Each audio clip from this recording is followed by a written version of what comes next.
Amore, stai leggendo? Se mai l'Italia dovesse entrare in guerra e ce ne fosse bisogno, possono chiamare tutti gli uomini che hanno tra i 18 e i 60 anni per andare a combattere. E questo lo sai che significa? Che sono nella merda, amore. Che siamo nella merda, amore. Ma poi perché solo dai 18 ai 60 anni, amore? Se dobbiamo andare in guerra dobbiamo partire tutti, pure i bambini devono partire. Sì, ora pigli e gli mandiamo i bambini coi pannolini. Ma perché secondo te se parto io come parto? Con Pannolino, parto pure io con pannolino. Dai amore, ma ci avrei giocato una volta da piccolo coi soldatini. Amore, io da piccolo giocavo con le pentoline di mia sorella, amore. Se incontro il nemico ci posso fare l'uovo fritto, gli posso fare. Ma mi vuoi dire che non hai mai giocato manco col fucile finto? Col super liquidator ogni tanto. Vabbè, meglio di niente, ci fai gavettone! Ora ci faccio gavettone. A risico. A 6 ho giocato a risico, ma che faccio? Parto in guerra chi carri armatini, nicchi nicchi, chi bandierine. Appare incontro un russo, ci dico salve signor russo. Allora a lei i dadi blu e io quelli rossi. Tiriamo e chi vince, Picasso e Guarda, vince, basta di fatto che qua tutti parlano di terza guerra mondiale. Biden, Draghi, Macron.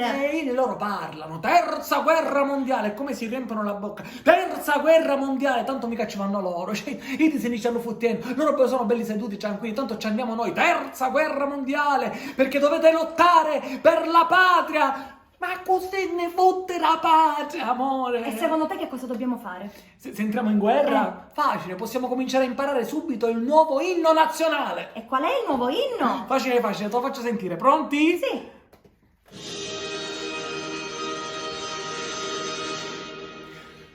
Rossia Zelensky su tutti curnuti, con Biden Macron ci si mette pure Draghi, cornuti,